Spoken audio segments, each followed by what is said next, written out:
সময় চলমান। মেঘ নিজের মতো ভার্সিটিতে যায়। বন্যার সাথে টুকিটাকি কথা বললেও মিনহাজ, তামিম, মিষ্টি কারো সঙ্গেই তেমন কথা বলে না। ওদের দেখলেই এড়িয়ে যায়। নিজের প্রতি তীব্র ক্ষোভ থেকেই মূলত মেঘের এই কাজ করা। তানভীরও নিজের কাজে ব্যস্ত। বাসায় ফিরে আবিরের সাথে টুকটাক কথা বলে খাওয়া দাওয়া করে ঘুমায়। দেখতে দেখতে ২১ দিন পেরিয়ে গেছে। আবিরের পা অনেকটাই ঠিক হয়ে গেছে, মোটামুটি হাঁটা চলাও করতে পারে। এর মধ্যে একদিন সন্ধ্যের দিকে সাকিল সাহেব আলী আহমেদ খানকে কলও দিয়েছেন আবিরের খোঁজখবর নেয়ার জন্য। তাছাড়া ওনারা খুব শীঘ্রই আবিরকে দেখতে আসতে চাচ্ছেন, কিন্তু আবিরের রাগ দেখে আলী আহমেদ খান ডিরেক্ট নিষেধ করে দিয়েছেন। আবির কিছুটা সুস্থ হওয়ার পরেই নিজের রুমে চলে আসছে। এতদিনের মধ্যে মেঘ আবিরকে দেখতে যতবারই আবিরের রুমে যায়, ততবারই মিম মেঘকে নিয়ে মজা করে। মিমের দুষ্টামির জন্য এখন আবির রুমে একা থাকলে মেঘ লজ্জায় রুমেই যায় না। অনেক দিন ধরে ছাদে যাওয়া হয় না, গাছগুলোর তেমন যত্নও নেওয়া হয় না। মিম আর আদি মাঝে মাঝে গাছগুলোতে পানি দেয়। আজ বিকেলের দিকে মেঘ আর মিম ছাদে গেছে। গাছগুলোর আগাছা পরিষ্কার করছে আর দু বোন নিজেদের মতো গল্প করছে। মিম মেঘকে উদ্দেশ্য করে বলল, আপু, সামনেই ঈদ, তুমি ভাইয়াকে কিছু দিবা না? মেঘ আনমনা হয়ে বলল, একটা পাঞ্জাবিতে হ্যান্ড প্রিন্ট করে দিব ভাবছিলাম। মিম উৎসাহিত হয়ে বলল, এটা তো খুব ভালো আইডিয়া, ডিজাইনের মাঝে তোমার নামটাও লিখে দিও। মেঘ আতকে উঠে বলল, না না, এসব করা যাবে না, কেউ দেখে ফেললে সর্বনাশ হয়ে যাবে। মিম উঝিয়ে বলল, তোমাকে বড় করে লিখতে বলছে কে? একদম ছোট ছোট অক্ষরে লিখবা, মানুষ কি খুঁটিয়ে খুঁটিয়ে দেখবে নাকি? মেঘ ভয়ে ভয়ে বলল, আমার ভয় লাগে, আবির ভাই দেখলে খুব বকা দিবেন।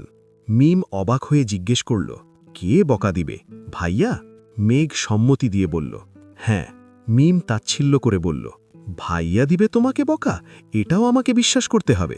শুনো আপু, আর যাই বলো আমি চোখ বন্ধ করে বিশ্বাস করে নিব, কিন্তু ভাইয়া তোমাকে বকবে এটা আমি জীবনেও বিশ্বাস করব না। মেঘ মুখ গোমড়া করে বলল, সত্যিই উনি আমাকে বকা দেন? মিম রহস্যময় হাসি হেসে বলল, তুমি হয়তো খেয়াল করো না, তবে আমি খেয়াল করেছি। বাসার মধ্যে ভাইয়া একমাত্র তোমার সাথে কথা বলার সময় মাধুর্য মিশিয়ে মনোরম কণ্ঠে কথা বলে। তোমাকে দেখলেই ভাইয়ার ঠোঁটে হাসি ফুটে ওঠে। মেঘ লজ্জা পেয়ে বলল, বলছে তোরে?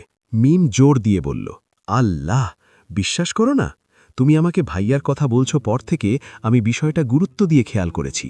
তোমার প্রতি ভাইয়ার অন্য লেভেলের টান আছে।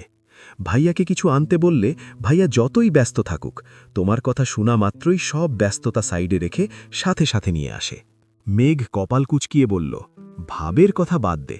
মিম রেগে গিয়ে বলল, আমার ভাইয়ার এত কেয়ার তোমার কাছে ভাব মনে হয়? এমন করলে তোমাকে আমার ভাইয়ার বউ বানাবো না বলে দিলাম। মেঘ হতাশ হয়ে বলল, আর বউ? বাসার আর আবির ভাইয়ের যে অবস্থা, আমার ভালোবাসা কোনোদিন পূর্ণতা পাবে বলে মনে হয় না। মিম সাহস জুগিয়ে বলল, বললেই হলো, সত্যিকারে ভালোবাসা থাকলে পূর্ণতা পাবেই ইনশাল্লাহ। এখন তোমাকে যা বলছি তা করো। ঈদে ভাইয়াকে একটা পাঞ্জাবি গিফট, সেটাতে অবশ্যই তোমার নাম থাকতে হবে। আগে আমাকে দেখিয়ে নিবা, বুঝছ? মেঘ দ্বিধা নিয়ে বলল, বুঝছি, কিন্তু পাঞ্জাবি কিনতে হবে তো, পাঞ্জাবির সাইজ জানি না, তাছাড়া পাঞ্জাবি কিনব কিভাবে? মিম পরিকল্পনা করে বলল, ভাইয়াকে দেখেছিলাম নিচে গেছে, তুমি এখন ভাইয়ার রুমে যাও, ভাইয়ার পাঞ্জাবি থেকে সাইজটা দেখে আসো। আমি বাহিরে পাহারা দিব, ভাইয়া আসলেই তোমাকে ডাকব। পরে আম্মুকে নিয়ে শপিংয়ে গিয়ে পাঞ্জাবি কিনে নিয়ে আসব। মেঘ রাজি হয়ে বলল, আচ্ছা চল। আবির নিচে সোফায় বসে কফি খাচ্ছে আর ল্যাপটপে কাজ করছে। ইকবাল খান পাশের সোফায় বসে আবিরের সাথে অফিসের বিভিন্ন টপিক নিয়ে কথা বলছেন। মিম ব্যালকনিতে দাঁড়িয়ে আবিরের দিকে নজর রাখছে। মেঘ আবিরের রুমে ঢুকে ওয়ার্ড্রোবে পাঞ্জাবি খুঁজছে। আবির কাজের ফাঁকে হঠাৎ উপরে হালকা তাকাতেই মিম থতমত খেয়ে পেছনে সরে গেছে। মিমের এমন কাণ্ডে আবির কপাল কুঁচকে সন্দেহের দৃষ্টিতে তাকালো। কিছু একটা ভেবেই আবির বসা থেকে উঠে দাঁড়াল। ইকবাল খান স্বাভাবিক কণ্ঠে বললেন, কোথায় যাচ্ছিস? আবির দ্রুত বলল, আসছি একটু। ইকবাল খান বললেন, তাড়াতাড়ি আসিস, কাজ শেষ করতে হবে। আবির বলল, হ্যাঁ হ্যাঁ, আসছি এক্ষুনি। আবির তড়িঘড়ি করে উপরে উঠছে। আবিরের ভয়ে মিম আর নিচে দেখতেই পারেনি। আচমকা আবিরকে ব্যালকনিতে দেখে মিম আতকে উঠল। গলা থেকে কোনো কথাই বের হচ্ছে না, মেঘকে ডাকতেও পারছে না। আবির বড় বড় কদম এগিয়ে এসে ভারী কণ্ঠে শুধাল, এখানে কি করছিস? মিম এপাশ ওপাশ মাথা নেড়ে বুঝালো, কিছু না। আবির ফের বলে উঠল, যা এখান থেকে। মিম বারবার পেছন ফিরে তাকাচ্ছে। আবিরের তপ্ত দৃষ্টির ভয়ে মেঘকে আর ডাকতে পারছে না। আবির পুনরায় বলল, কি হলো? মিম মাথা নিচু করে দৌড়ে চলে গেছে। আবির দরজা চাপিয়ে নিচে গিয়েছিল। এখন দরজা কিছুটা খোলা দেখেই অনুমান করতে পারছে রুমে কেউ আছে। আবির দরজা থেকে রুমে চোখ বোলালো। হঠাৎ আবিরের নজর স্থির হল। মেঘ আবিরের রুমের ব্যালকনিতে দাঁড়িয়ে আছে। আবির ভ্রু কুঁচকে এগিয়ে গেল সেদিকে। ব্যালকনিতে আবির আর মিমের কথোপকথন শুনেই মেঘ তাড়াতাড়ি পাঞ্জাবি লুকিয়ে কি করবে বুঝতে না পেরে বারান্দায় চলে গেছে। আবির গুরুতর কণ্ঠে শুধালো, আমার রুমে কি করছিস? মেঘ নিশ্চুপ থেকেই আবিরের পাশ কেটে চলে যেতে নিল। আবির আবারও প্রশ্ন করল, আমার রুমে কেন আসছিলি, তাও আবার পাহারাদার রেখে? মেঘ ভয়ে ঢোক গিলে থির কণ্ঠে বলল, এমনি আসছিলাম। মেঘ চলে যেতে নিলেই আবির মেঘের হাত চেপে ধরে। মেঘ আতঙ্কিত নয়নে তাকিয়ে বলল, ছাড়ুন, যাব। আবির শর্ত দিয়ে বলল, রুমে কেন আসছিলি সেটা বল, তাহলে ছেড়ে দিব। মেঘ আমতা আমতা করে বলল, আপনার রুমে আসা কি নিষেধ? আবির শান্ত স্বরে বলল, নিষেধ কেন হবে? তোর যখন ইচ্ছে রুমে আসবি, কিন্তু পাহারাদার কেন বাইরে থাকবে? কি করতে আসছিলি বল? মেঘ মরিয়া হয়ে বলল, চুরি করতে আসছিলাম, হয়েছে? আবির অন্যমনস্ক হয়ে বলল, আর কি চুরি করার বাকি আছে? মেঘ অবাক হয়ে জিজ্ঞেস করল, মানে? আবির মেঘের হাত ছেড়ে মুচকি হেসে বলল, আমার রুমে কি এমন জিনিস আছে যা তোর চুরি করে নিতে হয়? তোর কি লাগবে, নিয়ে যা। মেঘ মনে মনে বিড়বিড় করে বলল, সম্পূর্ণ আপনাকেই আমার লাগবে, কিভাবে নিব বলুন? আবির কিঞ্চিত হেসে বলল, কি হলো, কিছু খুঁজে পাচ্ছিস না? মেঘ কপাল গুটিয়ে রিনিঝিনি হেসে আবিরের দিকে তাকিয়ে শীতল কণ্ঠে বলল, আমি যা নিতে চাই তা আপনাকে দেখিয়ে নিতে পারবো না। আবির চোখ বড় করে সম্পূর্ণ রুমে নজর বুলিয়ে উত্তেজিত কণ্ঠে বলল, তাহলে কি আমি ঘুমালে নিতে পারবি? মেঘ ছোট করে ভেংচি কেটে বিড়বিড় করতে করতে চলে যাচ্ছে। আবির ঠোঁট কামড়ে হাসছে। মেঘ দরজা পর্যন্ত গিয়ে থমকে দাঁড়ালো। কয়েক পা পিছিয়ে দরজার পাশে দেয়ালে তাকালো। দেয়ালে একটা হাতের ছাপ দেখে মেঘের নজর স্থির হল। সরু নেত্রে খেয়াল করল। হঠাৎ মনে পড়ে গেল প্রায় ২-৩ মাস আগে রুমের রং করার ঘটনা। ভেজা রঙে মেঘের হাতের ছাপ পড়েছিল। সেই ছাপ শুকিয়েছে বহুদিন আগেই। দরজার আড়ালে ছিল বলে আজ পর্যন্ত মেঘের চোখে পড়েনি। আজ দরজাটা চাপানো ছিল বিধায় মেঘের নজর আটকেছে। মেঘ আবিরের দিকে তাকিয়ে উদ্বিগ্ন কণ্ঠে বলল, এই দাগটাতে রং করাননি কেন? মেঘের কণ্ঠে আবির পিছন ফিরে তাকিয়েছে।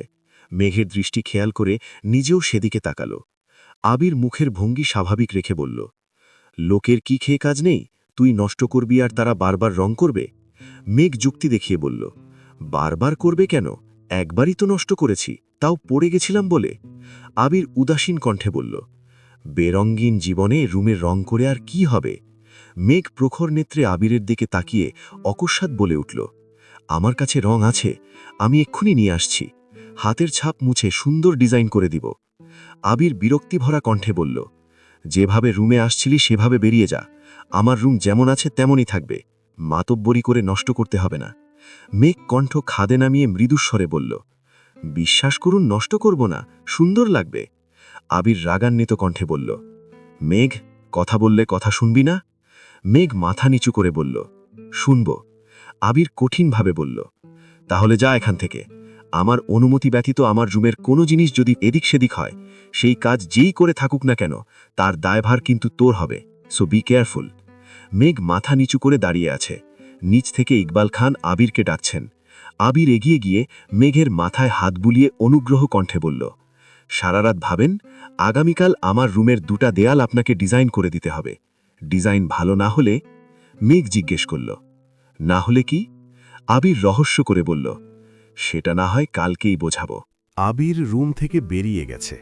মেঘ দেয়ালের হাতের ছাপের দিকে একবার তাকালো, আবার পাশের 2টা দেয়ালের দিকে তাকিয়ে দেখল। তারপর রুম থেকে বেরিয়ে সোজা মিমের রুমে ঢুকল। মিম বিছানায় বসে চোখ বন্ধ করে বিড়বিড় করছে, আমাকে বাঁচাও, আমাকে বাঁচাও। মেঘ মিমকে আলতো চাপড় মেরে বলল, আমাকে বিপদে ফেলে নিজে বাঁচাও বাঁচাও করছিস, লজ্জা লাগে না তোর? মিম আত্মপ্রক্ষ সমর্থন করে বলল, লজ্জার যেমন বয়স নাই তেমনি মায়ের খাওয়ারও বয়স নাই। ভাইয়া যেভাবে টাকিয়েছিল ভয়ে আমার গলা শুকিয়ে গেছিল, তোমাকে কিভাবে ডাকব? কথায় আছে, জান বাঁচানো ফরজ। মেঘ রাগী ভাব নিয়ে বলল, তুই বিপদে পড়লে আমিও বলবো জান বাঁচানো ফরজ। মিম আহ্লাদি কণ্ঠে বলল, আপু সরি। মেঘ ভেংচি কেটে চলে গেছে। মিম পেছন পেছন আপু আপু ডাকছে। আলী আহমদ খান আজ ফজরের নামাজ পড়ে বাসায় এসে পড়েছেন। সোফায় হেলান দিয়ে চুপচাপ বসে আছেন। সচরাচর নামাজ শেষে ঘণ্টাখানেক হাঁটাহাঁটি করে তারপর বাসায় ফিরেন। তবে আজ শরীর খারাপ লাগছিল বলে হাঁটতে যাননি। আবির বাসায় ফিরে আব্বুর সাথে একটু কথা বলে নিজের রুমে চলে গেছে। আবিরের পা মোটামুটি ঠিক হলেও শরীর এখনও বেশ দুর্বল। এজন্য আলী আহমদ খান আবিরকে অফিসে যেতে দেন না। বাসায় থেকে যতটা সম্ভব কাজ করে, বাকি সব কাজ ইকবাল খানরাই সামলায়। ইদানিং আবিরের ঘুম ভাঙার পরপরই মেঘের যত্ন শুরু হয়। পা ঠিক হওয়ার পর থেকে আবির নামাজ পড়তে মসজিদে যায়। নামাজ থেকে ফিরতেই টেবিলের উপর কফি সাথে ইউনিক কিছু নাস্তা সাজানো থাকে। মেঘ তাহাজ্জুদের নামাজ শেষ করেই রান্না করতে যায়। আবির আর নিজের জন্য অল্প স্বল্প নাস্তা রেডি করে নিজের রুমে লুকিয়ে রাখে। আবির নামাজে গেলে চুপি চুপি আবিরের রুমে নাস্তা রেখে নিজের রুমে চলে আসে। আবির সব বুঝতে পেরেও মেঘকে কিচ্ছু বলে না, অবশ্য কিছু বলতেও ইচ্ছে করে না। আবির তার কাদম্বিনীর অতিরিক্ত যত্নে দিনকে দিন মেঘের প্রতি এতটাই আসক্ত হয়ে পড়ছে যা কোনোভাবেই কাটাতে পারছে না। নিজের প্রতি নিয়ন্ত্রণ হারিয়ে ফেলছে। আবির অ্যাক্সিডেন্ট করার পর থেকে আবিরের প্রতি মেঘের দায়িত্ববোধ কয়েক গুণ বেড়ে গেছে। সেই সাথে বুদ্ধিও বেড়েছে। এখন আর আগের মতো বাসার মানুষের সামনে পাগলামি করে না। আবির কিছু বললে একবারেই মেনে নেয়, মুখের ওপর প্রশ্নও করে না। আবির প্রতিদিনের মতো আজও রুমে এসে টেবিলে নাস্তা রাখা দেখে নিঃশব্দে হাসল। নাস্তা শেষ করে আবারও ঘুমিয়ে পড়ল। মেঘও নিজের রুমে নাস্তা করে পড়তে বসেছে। নিচে আলী আহমদ খান সোফায় চোখ বন্ধ করে বসে আছেন। মালিহা খান কয়েকবার জিজ্ঞেস করেছেন কোনো সমস্যা কিনা, কিন্তু উনি কিছুই বলেননি। অনেকক্ষণ পর ইকবাল খান বাজার নিয়ে বাসায় ফিরেছেন। ভাইজানকে মনমরা হয়ে সোফায় এভাবে বসে থাকতে দেখে ইকবাল খানও সোফায় গিয়ে বসলেন। শান্ত স্বরে শুধলেন, ভাইজান, তুমি কি কোনো বিষয় নিয়ে চিন্তিত? আলী আহমদ খান বললেন, না তেমন কিছু না। ইকবাল খান জোর দিয়ে বললেন, মনে হচ্ছে কোনো কিছু নিয়ে টেনশন করছো, আমায় বলো। আলী আহমদ খান দীর্ঘশ্বাস ছেড়ে বললেন, কি বলবো বল, আবিরের ছন্ন ছাড়া আচরণগুলো আমাকে খুব ভাবাচ্ছে। নিজের মতো ব্যবসা করতে চাইছিল, সেখানে আমি জোর করে ওকে আমাদের ব্যবসায় জড়িয়েছি। আদতে ওর মনে কি চলছে তাও বুঝতে পারছি না। ভেবেছিলাম ওকে বিয়ে করাতে পারলে দুশ্চিন্তাটা অনেকটা কমে যাবে, কিন্তু ও বিয়েও করবে না বলে দিল। একমাত্র ছেলে এত বছর দূরে ছিল, বাসায় ফেরার পর যেন দূরত্ব আরও বেড়ে গেছে। আবিরকে কিছু বলতেও পারি না, বলার আগেই ওর মা কান্নাকাটি শুরু করে দেয়। ইকবাল খান মলিন হেসে বললেন, ভাইজান, তুমি শুধু শুধু টেনশন করছো, দরকার হলে আমি আবিরের সাথে আবার কথা বলবো। আলী আহমদ খান নিচু স্বরে বললেন, আপাতত কিছু বলার প্রয়োজন নেই, কিছুদিন আবিরকে ওর মতো করেই থাকতে দে, দেখ ওর মতিগতি বদলায় কিনা। ইকবাল খান মাথা নিচু করে কিছুক্ষণ বসে রইলেন। দুই ভাইয়ের মুখে কোনো কথা নেই। ইকবাল খান গলা খ্যাকিয়ে হঠাৎ উঠে বললেন, ভাইজান, একটা কথা জিজ্ঞেস করি? আলী আহমদ খান স্বাভাবিক কণ্ঠে বললেন, হ্যাঁ বল। ইকবাল খান দ্বিধা নিয়ে শুধালেন, আফাকে কি তুমি সত্যি মন থেকে মেনে নিয়েছ, নাকি মনের ভেতর এখনও ক্ষোভ রয়েই গেছে? আলী আহমদ খান গুরুভার কণ্ঠে বললেন, মন থেকে না মানলে আমার বাড়িতে ঢোকার অনুমতি কোনোদিনও দিতাম না, এটা মাথায় রাখিস। ইকবাল খান আমতামতা করে বললেন, কিন্তু? আলী আহমদ খান ভ্রু কুচকে জিজ্ঞেস করলেন, কিন্তু কি?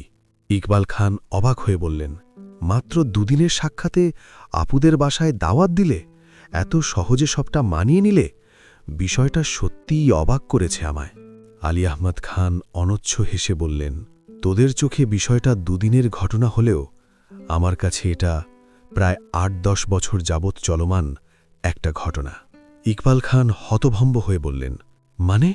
আলী আহমদ খান দীর্ঘশ্বাস ছেড়ে ধীর কণ্ঠে বলা শুরু করলেন, মাহমুদার বিয়ের পর থেকে ১৫-২০ বছরের মতো আমি ওর নামটা সহ্য করতে পারিনি।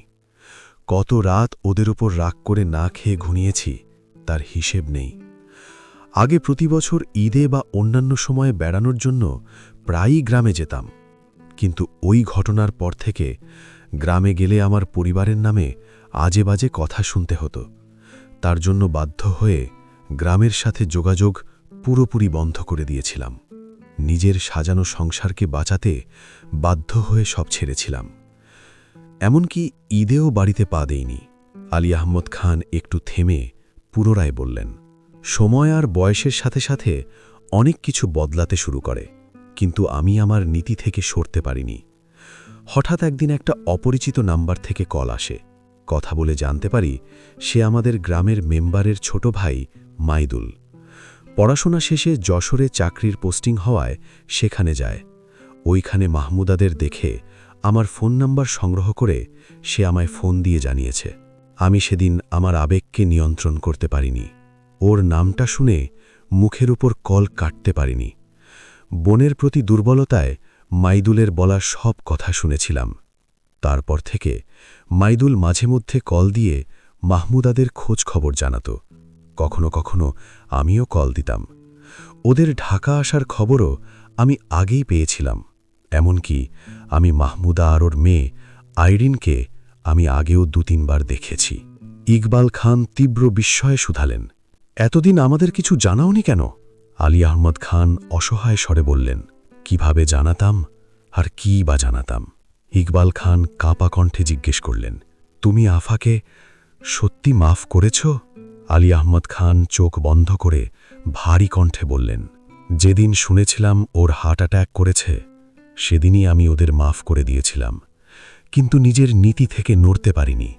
মনের উপর যে শক্ত আবরণটা পড়েছিল সেটাকেও সরাতে পারিনি। নিজের জেদ আর আক্রোশে নিজেই বন্দী হয়েছিলাম।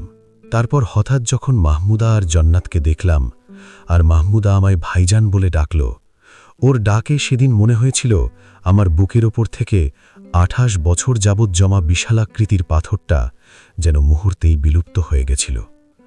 ইচ্ছে হয়েছিল ছোটবেলার মতোই সব ভুলে বোনকে কাছে টেনে নিতে, কিন্তু আমি পারিনি। আমার মন সায় দিলেও আমার হাত পা তাতে সায় দেয়নি। তারপর থেকে তোর ভাবি আর আবির, মোজাম্মেল অনেক বুঝিয়েছে, তাই সবকিছু ভুলে ওদের ডাকার সিদ্ধান্ত নিয়েছি। বাঁচব আর কতদিন? রক্তের সম্পর্ক ছিন্ন করে মরেও শান্তি পেতাম না। ইকবাল খান নিস্তব্ধ হয়ে বসে আছেন। কিছু বলার ভাষা নেই ওনার। বোনের প্রতি বড় ২ ভাইয়ের মতো ইকবাল খানেরও ভালোবাসা প্রবল ছিল। মাহমুদা খান আর ইকবাল খান মোটামুটি সমবয়সী ছিল বিধায় দুজনের সম্পর্কটাও বেশ মজবুত ছিল। মাহমুদা খানের ছায়ায় বড় হওয়া ইকবাল খান হঠাৎ বোনকে হারিয়ে এলোমেলো হয়ে উঠেছিলেন। তারপর পর মাকে হারিয়েছিলেন। সব মিলিয়ে ইকবাল খানের জীবনটা বলতে গেলে অনেকটাই ছন্নছাড়া ছিল। এরপর থেকে বড় ২ ভাইয়ের শাসনেই বড় হয়েছেন। ভাইদের কথা মতো ব্যবসার কাজে রাজশাহী থাকতে শুরু করেন, আর সেখানে থাকা বাসার মালিকের মেয়ের সাথে সুসম্পর্ক গড়ে ওঠে, যার পরিণতি হয়েছিল কোনোদিন রাজশাহী বিভাগে পা রাখতে না পারা। সংসারের মায়াজালে আটকে গিয়ে মাহমুদা খানের সম্পর্কটাকে ভুলতে পারলেও বোনের প্রতি দুর্বলতা কাটাতে পারেননি। ঢুকরে কেঁদেছেন বহু রাত। সকালের খাবার খেয়ে ৩ ভাই অফিসে চলে গেছেন। মোজাম্মেল খান আবিরকে অফিসে যেতে বলেছিলেন, কিন্তু আবির আজ ইচ্ছে করেই অফিসে যায়নি। আবির না থাকলে মেঘ আবিরের সব জিনিসপত্র ঘাটাঘাটি করতে পারে, সেই ভেবেই আবির কোথাও যায়নি। প্রায় 11:30 নাগাদ মেঘ আবিরের রুমে আসছে। আবির রং সহ প্রয়োজনীয় সব সরঞ্জাম আগেই আনিয়ে রেখেছিল। মেঘের মিষ্টি কণ্ঠে শুধালো, এখন আর্ট করব? আবির স্বাভাবিক কণ্ঠে বলল, তোর যখন ইচ্ছে করতে পারিস, আমার কোনো সমস্যা নেই। মেঘ জিজ্ঞেস করল, আমার পছন্দের ডিজাইন এঁকে দিব? আবির সম্মতি দিয়ে বলল, অবশ্যই। মেঘ নেট থেকে দেখে কয়েকটা সুন্দর ডিজাইন আগেই বের করে রেখেছিল, সেগুলোর একটায় এখন করতেছে। মেঘের পরনে সুতি কাপড়ের 3 পিস, গলায় ওড়নাটা 2 প্যাচ দিয়ে সামনের দিকে রেখেছে। ঘন কালো লম্বা চুলগুলো আজ আগে থেকেই সামলে এসেছে। চুলগুলো পেঁচিয়ে কাঁকড়া দিয়ে আটকে নিয়েছে। মেঘের ঘাড় উন্মুক্ত, ছোট ছোট চুলগুলো ঘাড়ে পড়ে আছে। আবির ল্যাপটপে কাজ করছে আর মাঝে মাঝে মেঘের দিকে তাকাচ্ছে। মেঘ সরাসরি না দেখলেও আবিরের নজর সে ঠিকই বুঝতে পারছে। অস্বস্তিতে বুকের ভেতর ধুকপুক শুরু হয়ে গেছে। নাকের ডগায়, কপালে, থুতনির ওপরে ঘাম জমে একাকার অবস্থা হয়ে গেছে। হঠাৎ আবিরের ফোনে কল বেজে উঠল। আবির যথারীতি ফোন কানে নিয়ে বেরিয়ে গেছে। আবির বের হতেই মেঘ স্বস্তির নিঃশ্বাস ছাড়ল। আবির রুমে না দেখে মেঘ কাজের গতি বাড়াচ্ছে। তাড়াতাড়ি ডিজাইন শেষ করে পালাতে পারলেই বাঁচে। আচমকা মিম দরজায় দাঁড়িয়ে কাশতে শুরু করল।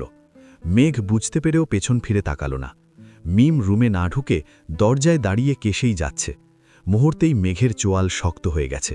মিমের দিকে অগ্নি দৃষ্টিতে তাকিয়ে হুঙ্কার দিল, আজকে আমায় জ্বালালে তোর খবরই আছে।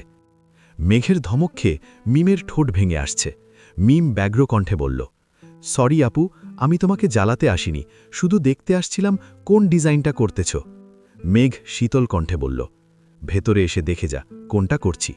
সঙ্গে সঙ্গে মিমের মুখে হাসি ফুটল। ছুটে গেল রুমের ভেতর। মিমের উত্তেজনা দেখে মেঘ গম্ভীর কণ্ঠে বলল, দেখিস রুমের কোনো জিনিস নষ্ট করিস না যেন।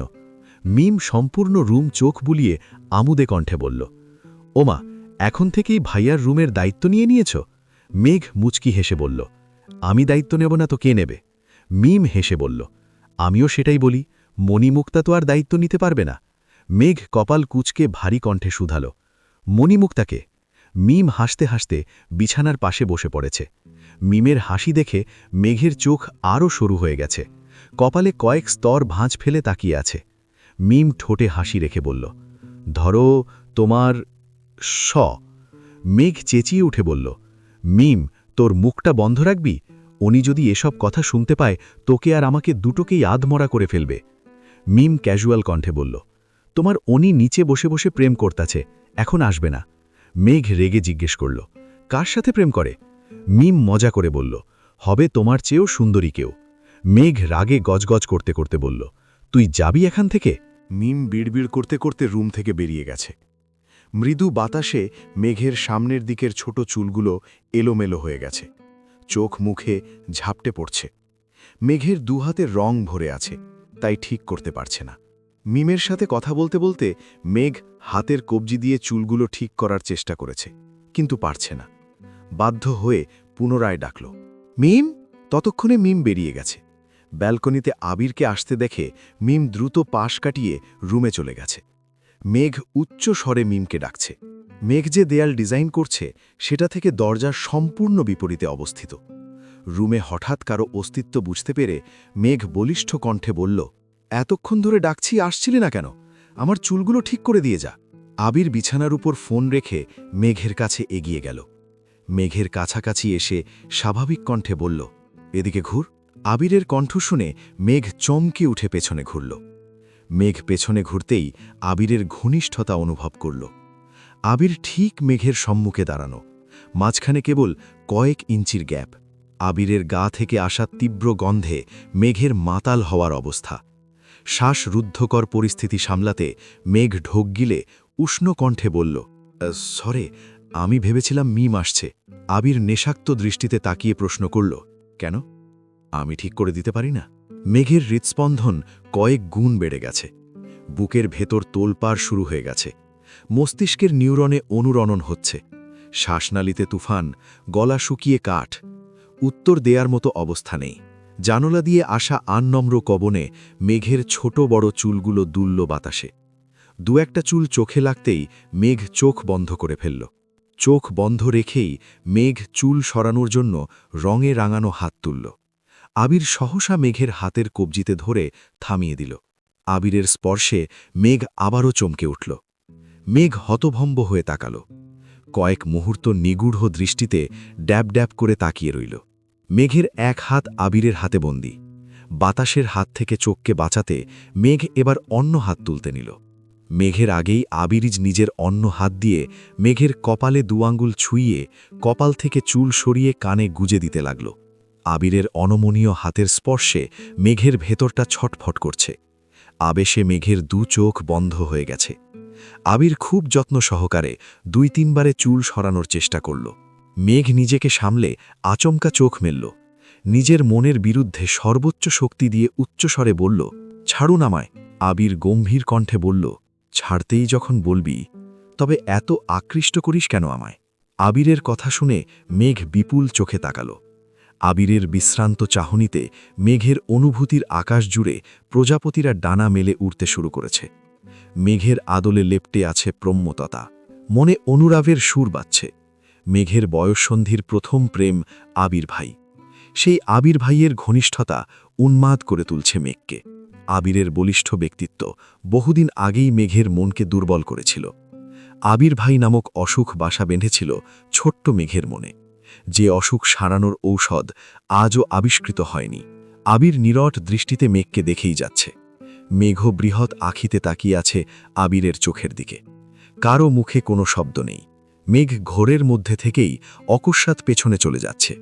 2 থেকে 3 কদম পেছাতেই আবিরের হাতে থাকা মেঘের হাতটা টান পড়ে।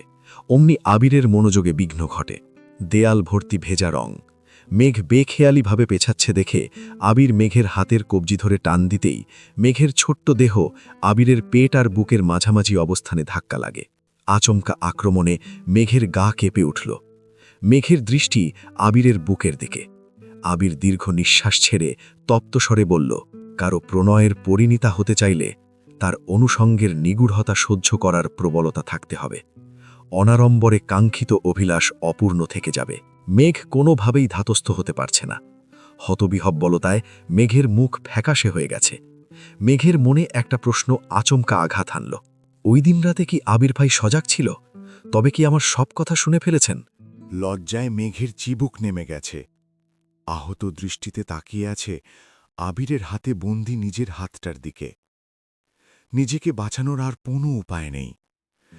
দিশাহারা হয়ে আবিরের কাছ থেকে কিছুটা পিছিয়ে আসল। আচমকা আবির মেঘের হাত ছেড়ে তড়িৎ বেগে মেঘের কোমল অনরেজ কোমর আঁকড়ে ধরল।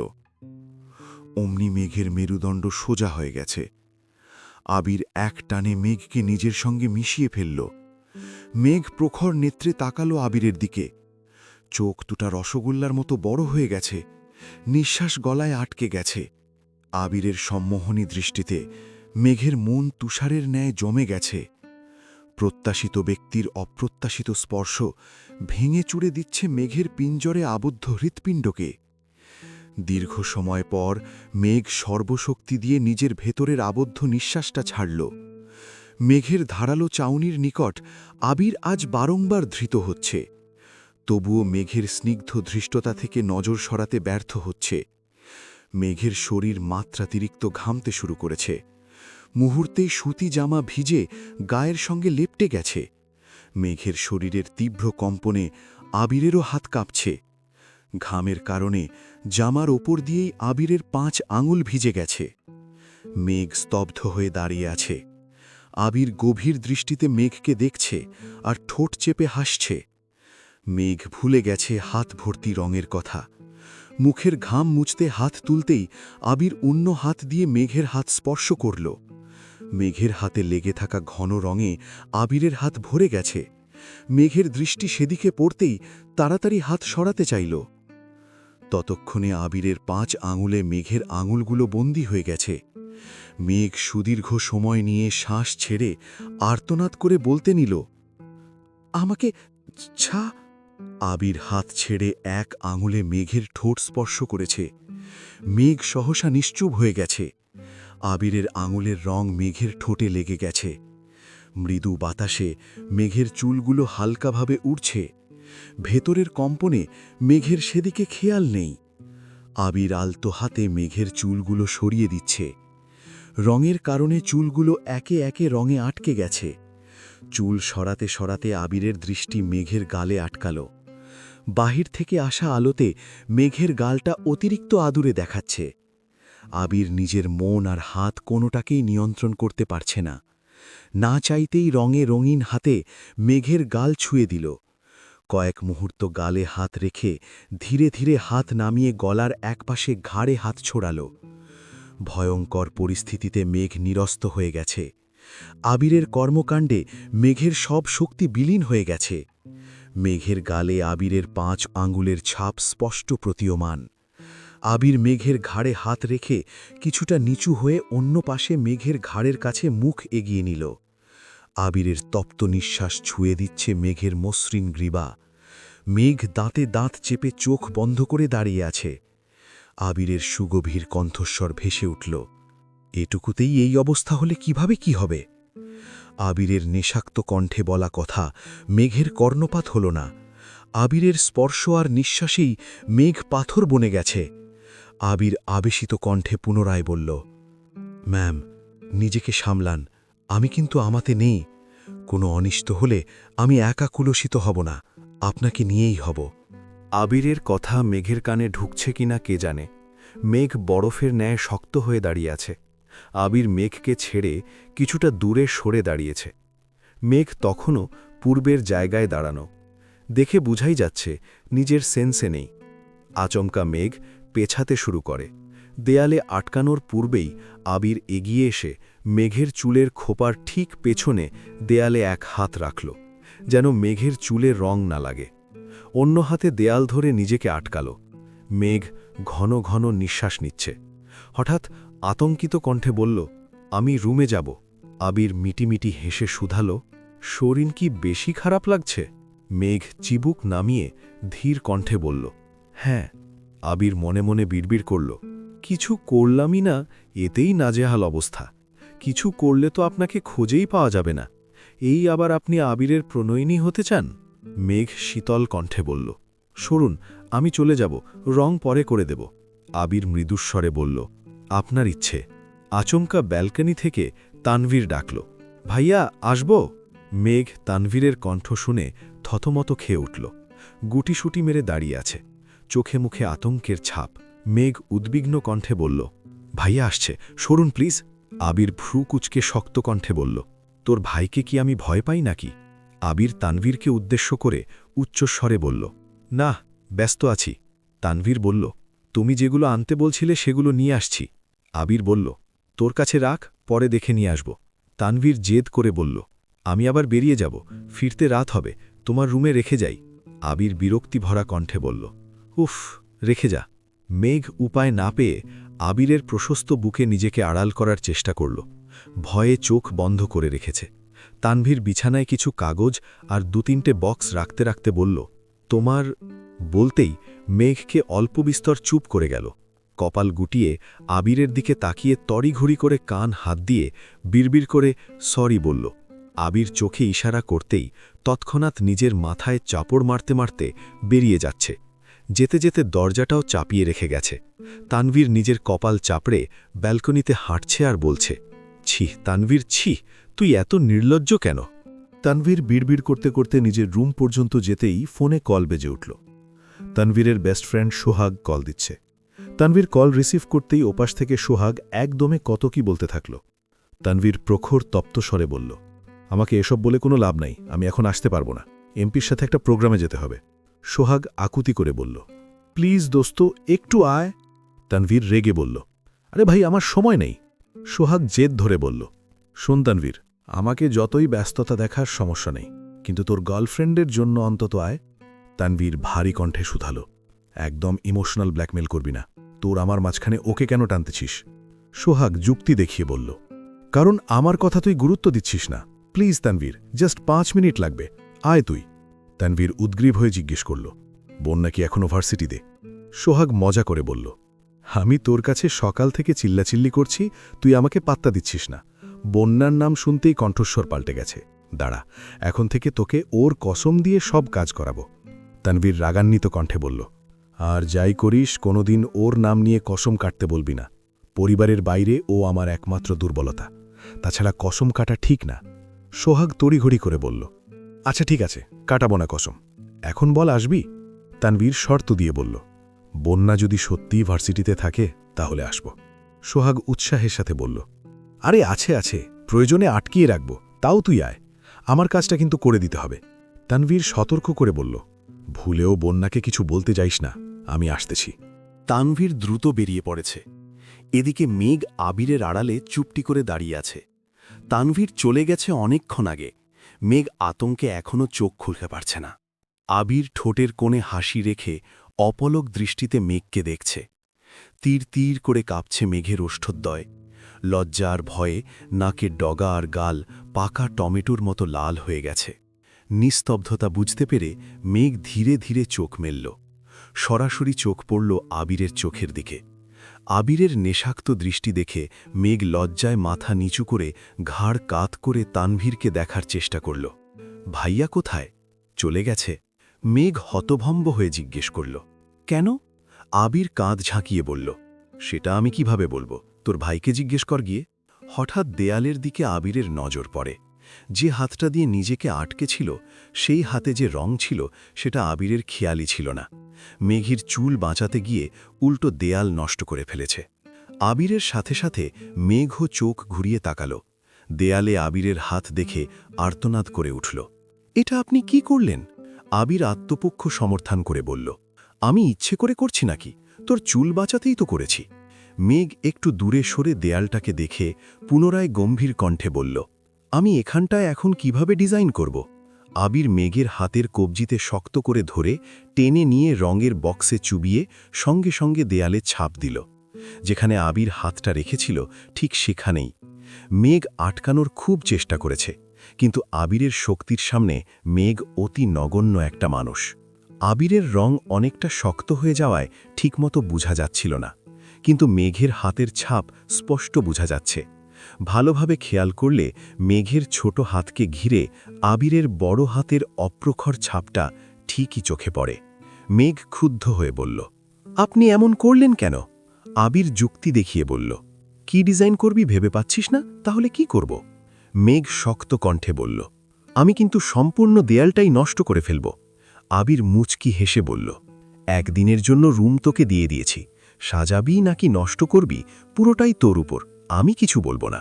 মেঘ শীতল কণ্ঠে বলে উঠল, মাঝখানে হাতের ছাপটার কারণে কি পচা লাগছে, আপনি এমনটা না করলেও পারতেন।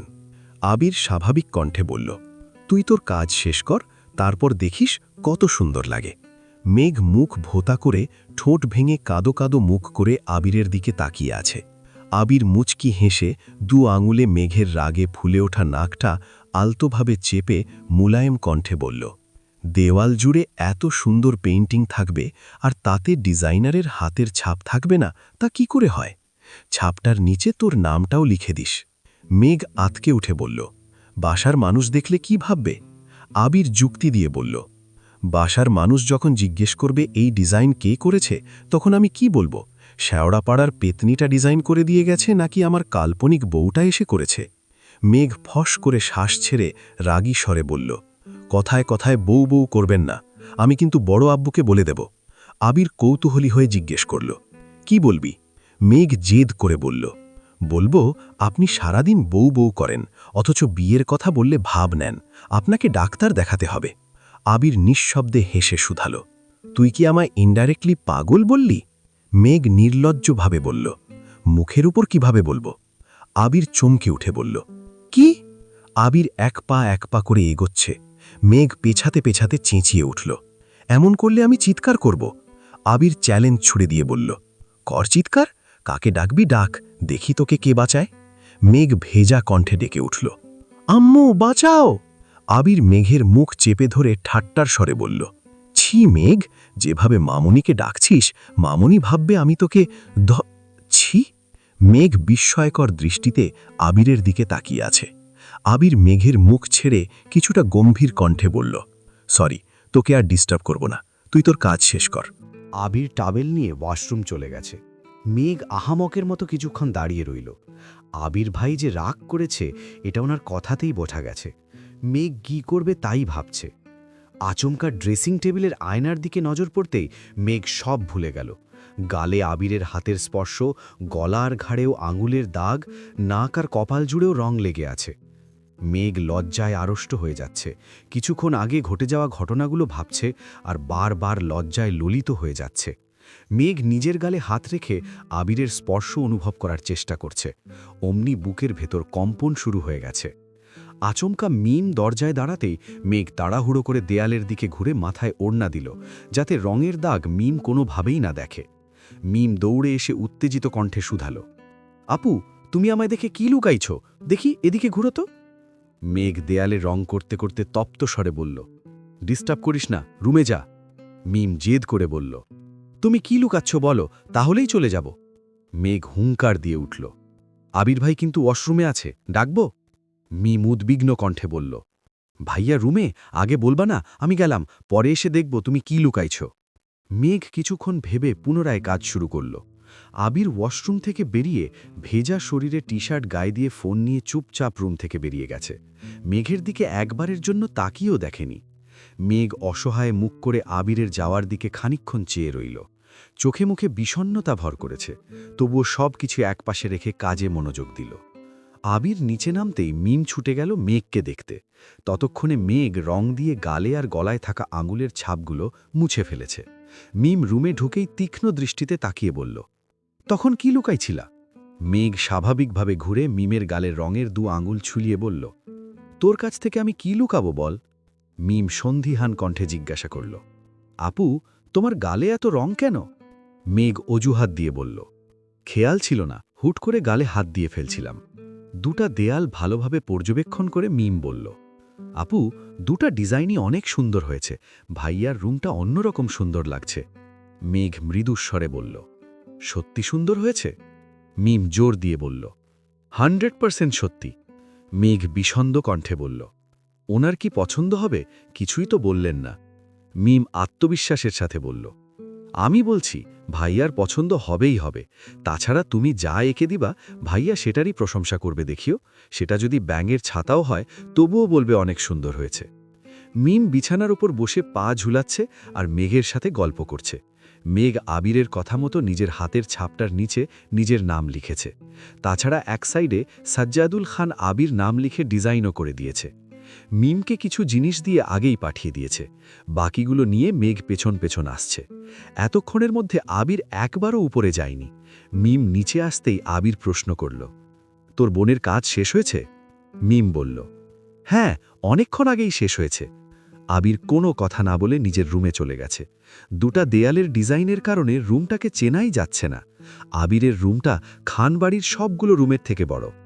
একসময় এই রুমে আলী আহমেদ খান আর মালিহা খান থাকতেন। ওনাদের জন্যই মূলত বানানো হয়েছিল। পরবর্তীতে বিভিন্ন সমস্যার কারণে আলী আহমেদ খানরা নিচে চলে আসেন আর রুমটা আবিরের দখলে চলে যায়। রুমটার ঠিক মাঝামাঝিতে দরজাটা অবস্থিত। ভেতরে একপাশে আবিরের ব্যবহার্য সব প্রয়োজনীয় সামগ্রী আর অন্য পাশে সব অপ্রয়োজনীয় জিনিসপত্র। ছোটবেলার সাইকেল থেকে শুরু করে লাগেজ, ক্রিকেট, ফুটবল খেলার যাবতীয় জিনিসপত্র, পুরনো একটা ওয়ার্ড্রোব, আরও অনেক কিছু। ওই দিকের সব জিনিসপত্র বড় কাপড় দিয়ে ঢাকা। মালিহা খান বলেছিলেন পুরনো জিনিসপত্র স্টোর রুমে রেখে দিতে, কিন্তু আবির সেগুলো সরাতে রাজি হয়নি। রুমে আর্ট করায় এখন এক পাশ অতিরিক্ত সুন্দর হয়ে গেছে আর অন্য পাশ অগোছালো। তবে আবিরের সেদিকে মনোযোগ নেই। আবির উদ্ধৃত নয়নে দেয়ালের দিকে চেয়ে আছে।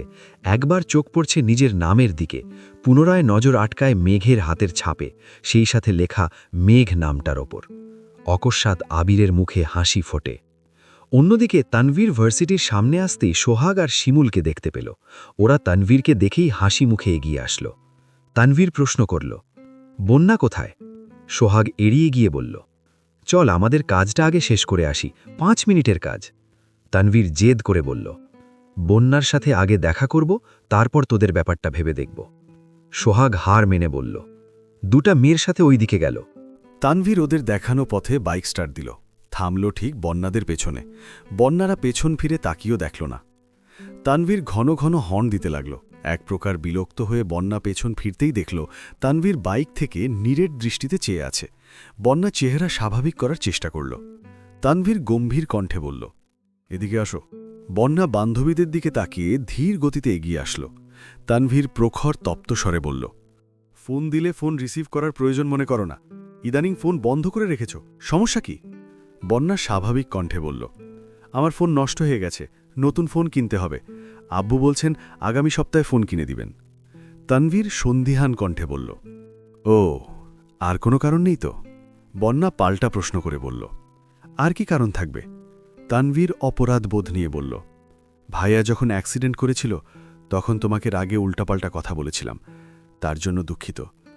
ভাইয়ার রক্তাক্ত দেহ দেখে আমি তখন মানসিকভাবে ভেঙে পড়েছিলাম, বুঝে না বুঝে তোমার সাথে রাগ দেখিয়েছি। বন্যা মলিন হেসে বলল, কোনো ব্যাপার না, আমি কিছু মনে করিনি। আপনার জায়গায় আমি থাকলেও হয়তো এভাবেই রিয়্যাক্ট করতাম, নয়তো আরও বেশি করতাম। তানভীর পুনরায় অনুতপ্ত স্বরে বলল, আই এম রিয়েলি সরি বন্যা। বন্যা সহজভাবে বলল, এত ফর্মালিটি করতে হবে না, আমি সত্যিই কিছু মনে করিনি। আবির ভাইয়া এখন কেমন আছেন? মেঘ কেমন আছে? তানভীর শান্ত স্বরে বলল, দুজনেই আলহামদুলিল্লাহ ভালো আছে। বন্যা হঠাৎই ঢোক গিলে উষ্ণ স্বরে শুধালো, একটা কথা জিজ্ঞেস করব? তানভীর অনুমতি দিয়ে বলল, হ্যাঁ অবশ্যই। বন্যা দ্বিধা নিয়ে বলল, আপনি মিনহাজ আর তামিমকে কি করছিলেন? তানভীর ভ্রু কুঁচকে জিজ্ঞেস করল, কেন, কোনো সমস্যা? বন্যা তড়িঘড়ি করে বলল, না না, ওরা অনেকদিন ভার্সিটিতে আসেনি, এখন আসলেও অনেক চুপচাপ হয়ে গেছে, তাই বলছিলাম। তানভীর ক্যাজুয়াল কণ্ঠে বলল, ও আচ্ছা, এসব কোনো বিষয় না, আমি বেশি কিছু করিনি। আমার জায়গায় ভাইয়া থাকলে ওদের আর কোনোদিন দেখতেও পারতে না। তানভীর একটু থেমে আবার প্রশ্ন করল, ও একটা কথা, ভার্সিটিতে কেউ তোমাকে ডিস্টার্ব করে? বন্যা মনে মনে আওড়াল, ডিস্টার্ব করলেও তো আপনাকে বলবো না। বন্যা স্বাভাবিক কণ্ঠে বলল, না। তানভীর হুঁশিয়ারি দিয়ে বলল, যদি মনে করো আমাকে না বললে আমি কিছু জানতে পারবো না, তাহলে এটা তোমার ভুল ধারণা, বরং তুমি নিজ থেকে জানালে তোমারই লাভ। বন্যা কপাল গুটিয়ে ধীর কণ্ঠে বলল, এখন আসি। তানভীর অধিকার খাটিয়ে বলল, যেতে বলছি তোমায়। বন্যা জেদ করে বলল, আমার তাড়া আছে। তানভীর সন্দিহান নিয়ে জিজ্ঞেস করল, কেন, কেউ অপেক্ষা করছে? বন্যা অবাক হয়ে বলল, মানে? তানভীর কথা ঘুরিয়ে বলল, কিছু না। বন্যা মনে করিয়ে দিয়ে বলল, ভার্সিটিতে পরশুদিন প্রোগ্রাম আছে, কষ্ট করে মেঘকে জানিয়ে দিয়েন। তানভীর আদেশ দিয়ে বলল, ঠিক আছে, এখন চলো। বন্যা জিজ্ঞেস করল, কোথায়? তানভীর সহজভাবে বলল, তোমায় কিছু খাওয়াই। বন্যা প্রত্যাখ্যান করে বলল, আমি আজ কিছু খাবো না, অন্য কোনো দিন আমি আপনাদের খাওয়াবো। তানভীর ভারী কণ্ঠে বলল, সেসব পরে দেখা যাবে, এখন বাইকে বসো। এক গ্লাস আখের জুস হলেও খেতে হবে, না হয় আমি ধরে নেব তুমি আমার উপর রাগ করে আছো।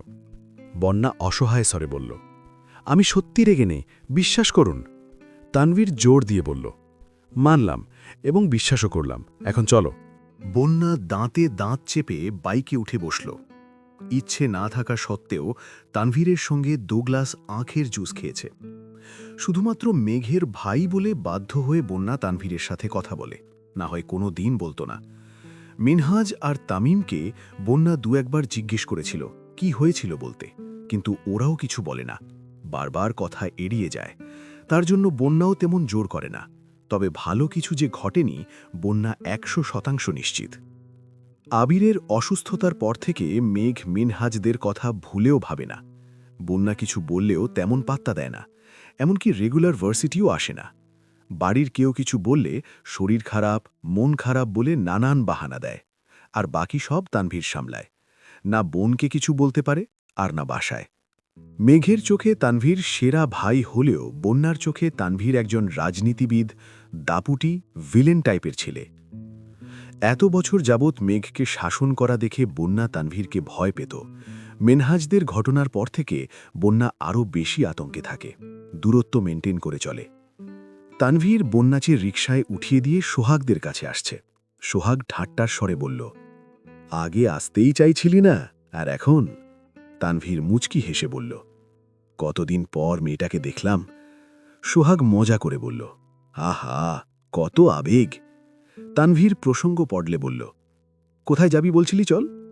বিকেল থেকেই মেঘ আর মিম শপিংয়ে যাবে বলে পাগলামি করছে। তানভীরকে যেতে বলা হয়েছিল, কিন্তু তানভীর প্রোগ্রামে ব্যস্ত বলে যেতে পারবে না। মেঘ আর মিম একা যেতে পাগলামি শুরু করেছে। ওদের হাউকাউ শুনে আবির নিচে আসছে। আবিরকে দেখেই 2 বোন চুপ করে গেছে। সদ্য ঘুম থেকে উঠে আসায় আবিরের চোখগুলো লাল টকটকে হয়ে আছে। আবির অস্ফুট কণ্ঠে শুধালো, কি হয়েছে তোদের? মেঘ মিম কেউ কোনো কথা বলল না। আকলিমা খান বললেন, ওরা শপিংয়ে যেতে চাচ্ছে। আবির ক্যাজুয়াল কণ্ঠে বলল, যেতে চাচ্ছে যাক, সমস্যা কি? আকলিমা খান রেগে বললেন, একা যেতে চাচ্ছে? আবির কপাল কুঁচকে তাকিয়ে বলল, একা যেতে হবে কেন? তোমরা না গেলে আমি ওদের নিয়ে যাচ্ছি। মেঘ আর মিম দুজনেই একসঙ্গে চেঁচিয়ে উঠল, না। রাগে আবিরের চোখ মুখ লাল হয়ে গেছে। কপাল কুঁচকে গম্ভীর কণ্ঠে শুধালো, সমস্যা কি তোদের? মেঘ মাথা নিচু করে উত্তর দিল, কোনো সমস্যা নাই। আবির ধমক দিয়ে বলল, সমস্যা না থাকলে কাকিয়াদের নিয়ে শপিংয়ে যা, বেশি তেড়ামি করবি না, ঠিক আছে? মেঘ এক দৃষ্টিতে আবিরের দিকে তাকিয়ে উপর নিচ মাথা নাড়ল। অনুমতি ছাড়া একা শপিংয়ে যাওয়া অসম্ভব বিষয়, এটা তাদের অজানা নয়, তবুও চেষ্টা করে দেখছিল, যদি অনুমতি পেয়ে যায়। আবির আগের ভাবমূর্তি বজায় রেখে দাঁড়িয়ে আছে। মেঘ আর মিম তাড়াহুড়ো করে নিজেদের রুমে চলে গেছে। হালিমা খান আর আকলিমা খানের সঙ্গে মিম আর মেঘ শপিংয়ে গেছে। মেঘ আর মিম সুযোগ বুঝে আবিরের জন্য 2-3টে সাদা টি শার্ট আর দুজনের জন্য 3টে পাঞ্জাবি কিনে নিয়ে আসছে।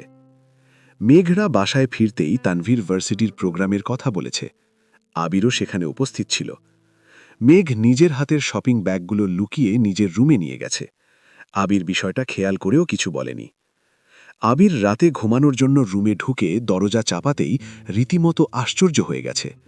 আবিরের দরজার আড়ালে মেঘের হাতের ছাপটা আগের মতো বেরঙিন নেই। মেঘ সেখানে নীল রঙের ছাপ দিয়েছে, এমনকি অন্য হাতের ছাপও দিয়েছে। পাশাপাশি মেঘের 2 হাতের ছাপ দেখে আবির মুচকি হেসে বলল, পাগলি একটা। প্রোগ্রামের দিন ঠিক সময় মতো মেঘ ভার্সিটিতে চলে আসছে। মেঘকে দেখে মিনহাজ আর তামিম এগিয়ে এসে শুধালো, কেমন আছিস? মেঘ অন্যদিকে মুখ করে বলল, আলহামদুলিল্লাহ। মেঘ ওদের পাশ কাটিয়ে চলে গেছে। বন্যা আর মেঘ দুজনেই আজ গাউন ড্রেসের সঙ্গে হিজাব পরে আসছে। মেঘ আর বন্যা কিছুটা সামনে এগোতেই লিফাত নামের ছেলেটার সাথে দেখা। লিফাতের হাতে সিগারেট। বন্যা আর মেঘকে দেখেই থতমত খেল। সিগারেট পেছনে ফেলে শান্ত স্বরে জিজ্ঞাসা করল, কেমন আছো তোমরা? বন্যা আর মেঘ দুজনেই কপাল কুঁচকে তাকিয়ে আছে। বন্যা ঠান্ডা কণ্ঠে বলল, আলহামদুলিল্লাহ, ভালো। বন্যা মেঘের হাত ধরে বলল, চল এখান থেকে। মেঘ তখনও সরু নেত্রে লিফাতকে পরখ করছে। ছেলেটার মুখে রহস্যময় হাসি। লিফাত প্রশ্ন করল, কেউ কেমন আছো জিজ্ঞেস করলে প্রত্যুত্তরে তাকেও জিজ্ঞেস করতে হয়, এটাও কি জানো না? বন্যা শক্ত কণ্ঠে জবাব দিল, না, জানি না। বন্যা মেঘকে টেনে নিয়ে চলে গেছে। মেঘ কপাল কুঁচকে শুধালো, এই ছেলে আবার কে? বন্যা ক্যাজুয়াল কণ্ঠে বলল, রসায়ন ডিপার্টমেন্টের 4র্থ বর্ষের এক বড় ভাই। মেঘ রাগী স্বরে জিজ্ঞেস করল, তোর সাথে কথা বলতে আসছে কেন? বন্যা বিরক্ত হয়ে বলল, আল্লাহ জানেন, তুই তো ইদানিং তেমন ক্লাসে আসিস না। একদিন আমি ফোনে কথা বলছিলাম, তখন এই ছেলে ইচ্ছে করেই আমার কাছে গেছে। আমি হঠাৎ ঘোরাতে প্রায় ধাক্কা লেগেই গেছিল। কথাবার্তা নেই, হুট করে আমাকে ধমকিয়ে চলে গেছে। এরপর থেকে দেখলেই কেমন করে হাসে, এটা সেটা জিজ্ঞেস করে। ইচ্ছে করে মাথাটা ফাটিয়ে দেই। মেঘ ফিরিয়াস হয়ে জিজ্ঞেস করল, ভাইয়াকে বলবো? বন্যা আতকে উঠে বলল, না না না না, তোর ভাই আরেক ডেঞ্জারাস পাবলিক। ওই দিন দেখা হয়েছিল, পরেও জিজ্ঞেস করতেছিল আমাকে কেউ ডিস্টার্ব করে কিনা। মেঘ অবাক হয়ে জিজ্ঞেস করল, তুই কি বলছিস? বন্যা জেদ ধরে বলল, আমি না করছি। মেঘ অবাক হয়ে জিজ্ঞেস করল, কেন? বন্যা ভয় পেয়ে বলল, তোর ভাই মিনহাজদের যে অবস্থা করছে, আমি আর কাউকে বিপদে ফেলতে চাই না। মেঘ সলিউশন দিয়ে বলল, তাহলে আবির ভাইকে বলি? বন্যা ধমক দিয়ে বলল, ভুলেও না, তোর এই গুন্ডা পান্ডা ভাইদেরকে আমার ব্যাপারে কিচ্ছু বলবি না। মেঘ রেগে গিয়ে বলল, তুই গুন্ডা পান্ডা কাকে বলছিস? আমার আবির ভাই হিরো, নট ভিলেন, ওকে? বন্যা পাল্টা প্রশ্ন করে বলল, আর তোর ভাই? মেঘ জোর দিয়ে বলল, আমার ভাইও হিরো। মিনহাজদের যদি মেরেও থাকে, ভাইয়া কি শুধু শুধু মারছে নাকি? আমার কর্মকাণ্ডে তোর তখন আমাকে মারতে ইচ্ছে করেনি? বল, করেনি? বন্যা সম্মতি জানিয়ে বলল, করেছে। মেঘ যুক্তি দিয়ে বলল, তুই আমার বেস্ট ফ্রেন্ড হয়েও আমার কাজে তুই আমার উপর বিরক্ত হয়েছিস। এমনকি আমি নিজেই আমার উপর বিরক্ত ছিলাম।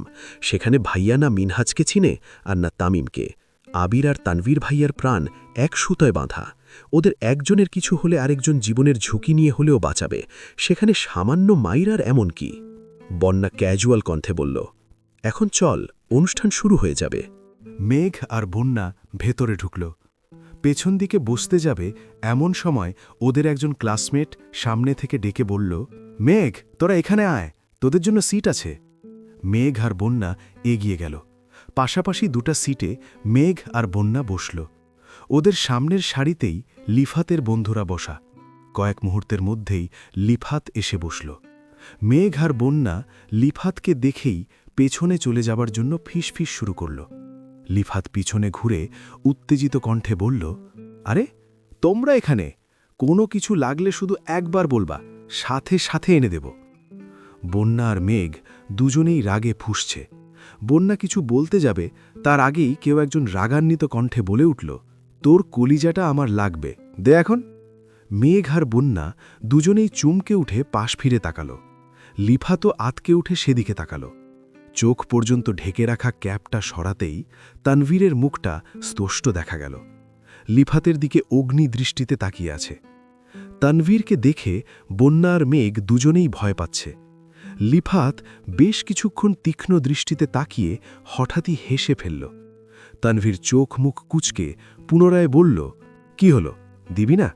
মেয়েদের প্রতি এত যত্ন, যা চাইবে সাথে সাথে এনে দিবি, আর আমি সামান্য কলিজাটা চাইছি, তুই সেটা দিতেই রাজি হচ্ছিস না। লিফাত, তোর থেকে এটা আশা করিনি।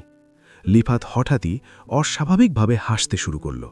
হাসতে হাসতে বলল, আরে ভাই, তুমি, তোমার কি লাগবে বলো শুধু, দেখো তোমার ভাই তোমার জন্য কি করে। তানভীরের চোখে মুখে বিরক্তির ছাপ। বিরক্তিভরা কণ্ঠে বলল, আপাতত তোর কলিজাটা হলেই হবে, চাইলে তোর হাতটাও দিতে পারিস, আমিও দেখি ওইখানে ঠিক কতজনকে জায়গা দিয়েছিস। লিফাত মুখে হাসি রেখেই বলল, এই সর, আমাকে সাইড দে। লিফাত এগিয়ে আসতেই তানভীর বসা থেকে উঠে দাঁড়াল। লিফাত তানভীরকে জড়িয়ে ধরে বিড়বিড় করে বলতে লাগল, প্লিজ ভাই, এখানে অনেক জুনিয়র আছে, ওদের সামনে আমার মান সম্মানটা ডুবিও না, প্লিজ। তানভীর রাগান্বিত কণ্ঠে গজগজ করতে করতে বলল, তোর হিসেবের খাতায় এখন অবধি 1000 খানের মেয়ের নাম উঠেছে, আর কত? লিফাত মিনতি করে বলল, সরি ভাই, তুমি এখানে কেন আসছো? ওরা কি তোমার কিছু হয়, নাকি অন্য কারোর জন্য আসছো? তানভীর অধিকার খাটিয়ে বলল, যেই বন্যার পিছনে ঘুরঘুর করছিস সে একান্তই আমার, তার পাশের জন আমার একমাত্র বোন আর আবির ভাইয়ার পার্সোনাল সম্পত্তি।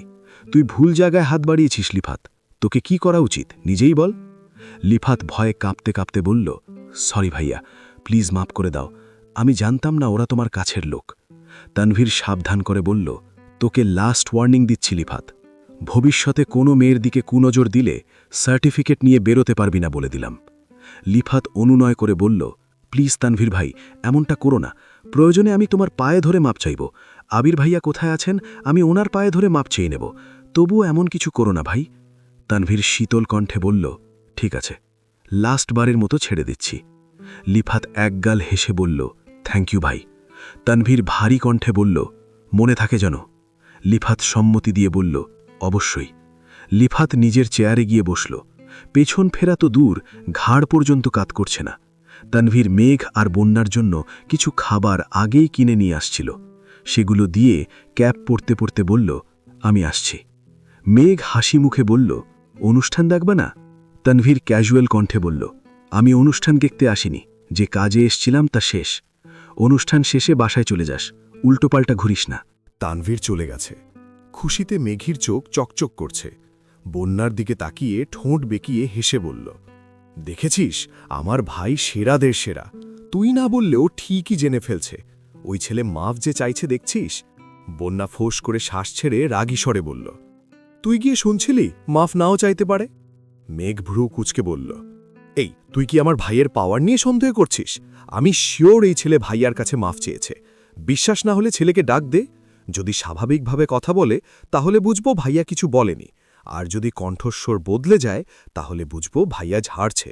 বন্যা ভাবলে শিন জবাব দিল, আমি পারব না। মেঘ ভেংচি কেটে বলল, না পারলে নাই, আমার ভাই যে হিরো তার প্রমাণ আমার দিতেই হবে। মেঘ সামনের দিকে কিছুটা ঝুঁকে ডাকল, এক্সকিউজ মি ভাইয়া। ছেলেটা পেছনে না তাকিয়েই ঢোক গিলে ধীর কণ্ঠে জবাব দিল, জি আপু, কিছু বলবেন? আমাদের জন্য কি কোনো সমস্যা হচ্ছে?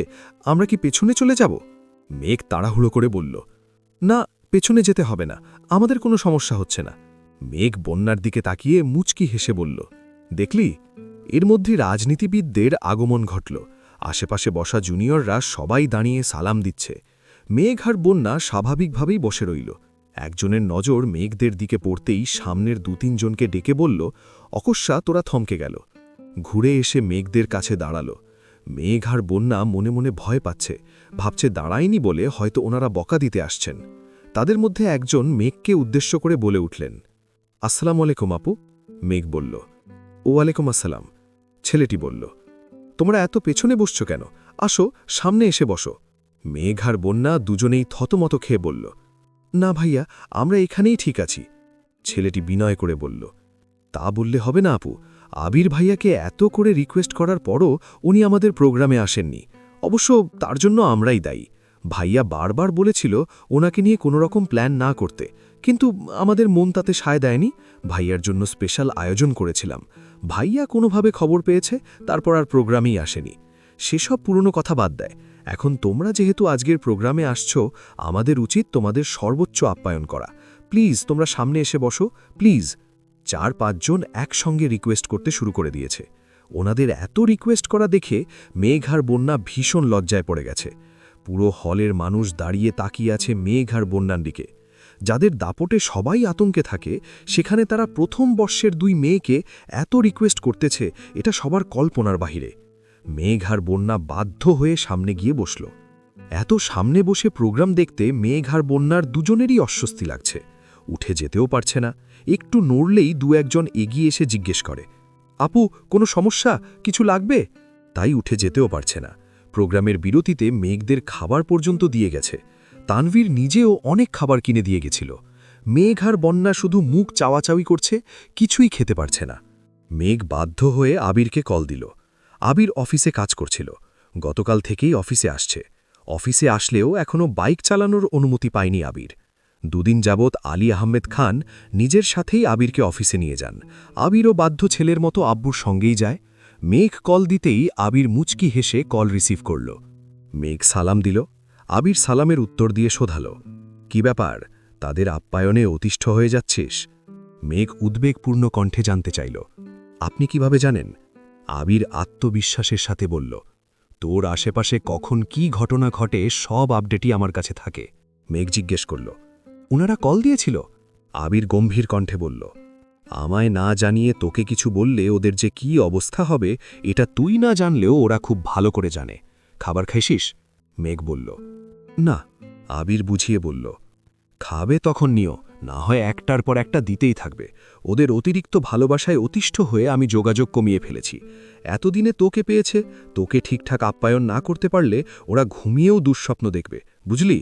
মেঘ মৃদু হেসে বলল, আমাদের প্রোগ্রাম দেখতে ভালো লাগছে না, সামনে এনে বসাইছে, সব বিরক্ত লাগছে। আবির সমাধান দিয়ে বলল, কিছুক্ষণ দেখে বেশি খারাপ লাগলে আমার কথা বলে বেরিয়ে পড়িস। মেঘ আশা নিয়ে বলল, আচ্ছা আপনি আসবেন? আবির ঠাট্টা করে বলল, কেন, অনুষ্ঠান দেখতে নাকি ওদের কর্মকাণ্ড দেখতে? মেঘ তড়িহুড়ি করে বলল, না না, এমনি আসবেন কিনা জিজ্ঞেস করছি। আবির মন খারাপ করে বলল, জানিসই তো আব্বু আমাকে বাইক নিয়ে বের হতে দেয় না। আব্বুর গাড়ি আমি নেব না, আসলেই রিক্সা নিয়ে আসতে হবে। আসব? মেঘ খানিক ভাবল। এমনিতেই আবিরের শরীর দুর্বল, এই অবস্থায় যদি আবার কোনো অ্যাক্সিডেন্ট ঘটে সে ভয়ে মেঘ বলল, না আপনার আসতে হবে না।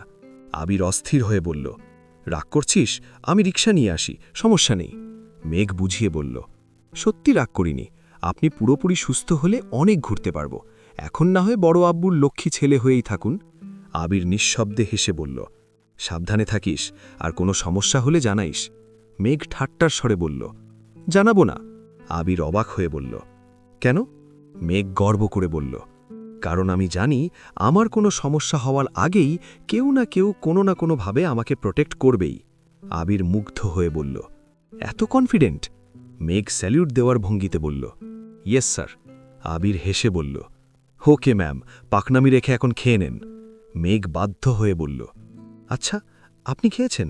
আবির হতাশ হয়ে বলল, আব্বু আমাকে খাওয়ার ওপরই রেখেছেন, ঘণ্টায় ঘণ্টায় খাবার পাঠাচ্ছেন। এখন মনে হচ্ছে অফিসে না এসে বাসায় থাকলেই ভালো হতো। মেঘ হেসে বলল, ঠিক আছে খান, রাখি তাহলে। আবির বলল, ওকে। মেঘ আবার ডাকল, আবির ভাই। আবির নিঃশব্দে সাড়া দিয়ে বলল, মেঘ তড়িহুড়ি করে বলল, কিছু না, রাখছি। মেঘ কল কেটে স্বস্তির নিঃশ্বাস ছাড়ল। বন্যা কপাল কুঁচকে তাকিয়ে আছে। মেঘ ভ্রু নাচিয়ে শোধাল, এখন কি আমার ভাইয়া আর আবির ভাইয়ার ক্ষমতা সম্পর্কে আইডিয়া হয়েছে? বন্যা অস্থির হয়ে বলল, সেসব হয়েছে, কিন্তু তুই আগে এটা বল, তুই আর আবির ভাইয়া কি রিলেশনে আছিস? মেঘ গর্ব করে বলল, হ্যাঁ। বন্যা অবাক হয়ে বলল, সত্যি? উনি কি তোকে প্রপোজ করে ফেলছেন? মেঘ স্বাভাবিকভাবে বলল, প্রপোজ করেননি, তবে আমি মনে মনে অ্যাকসেপ্ট করে নিয়েছি। কেন বলতো? বন্যা মুগ্ধ হয়ে বলল, তোদের এত সুন্দর কথোপকথন শুনে আমার নিজেরই শান্তি শান্তি লাগছে। মেঘ মুচকি হাসল, সাথে বন্যাও। চৈত্রের উত্তপ্ত আবহে নগর যেন মরুভূমিতে পরিণত হয়েছে। শহর জুড়ে বৃষ্টির জন্য হাহাকার, আরোপিত শীতলতার আচ্ছাদনে আচ্ছাদিত আবির, তবুও গাত্র ঘেমে নাজেহাল অবস্থা। পূর্বের তুলনায় কয়েক ডিগ্রি সেলসিয়াস তাপমাত্রা বেড়েছে।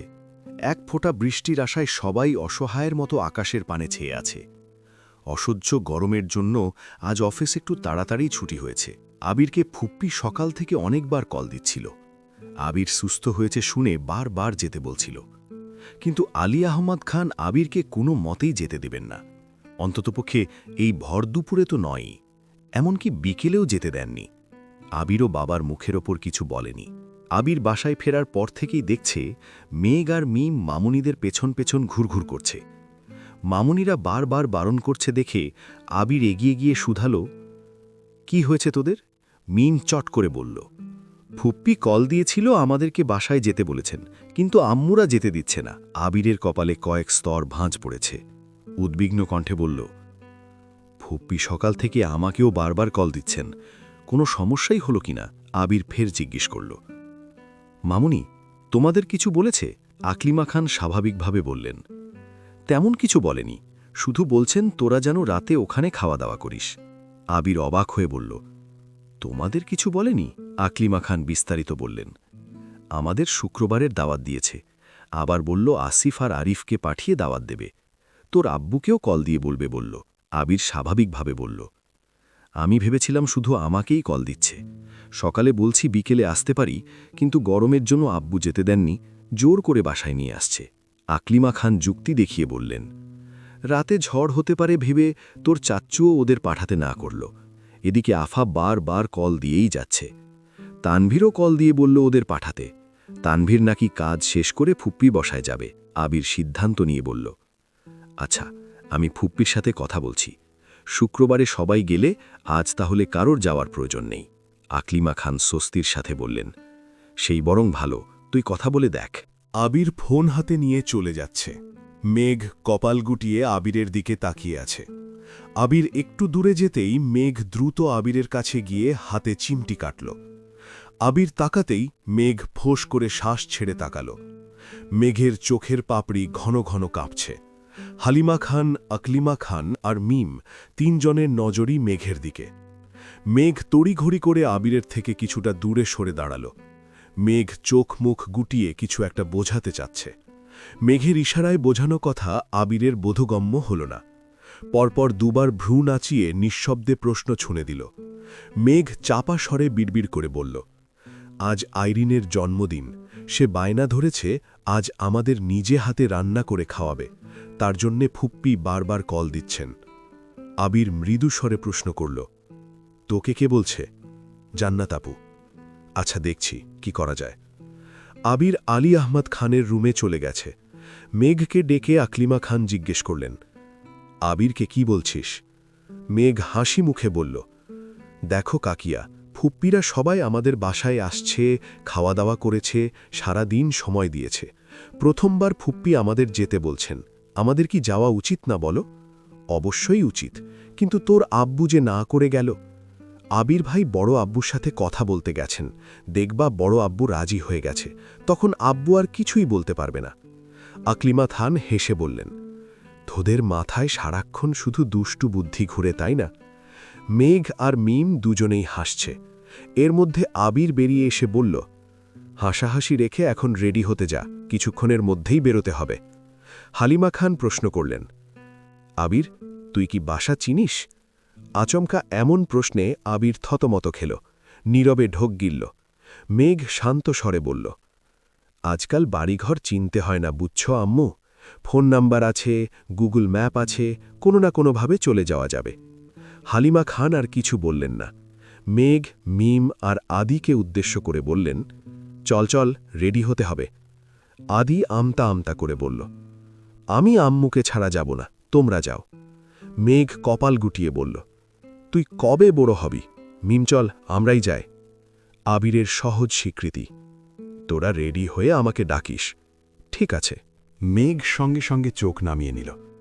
আবির ভাই নামক অশোকটা ইদানিং মেঘকে আষ্টে পৃষ্ঠে ধরেছে। আবিরের বলা কথা, আচরণ সবেতেই অন্যরকম মাধুর্যতা মিশ্রিত। ধীরে ধীরে মেঘও বুঝতে পারছে আবির ভাই তার জীবনে বিশালাকৃতির গাছের ন্যায় ভূমিকা পালন করছে।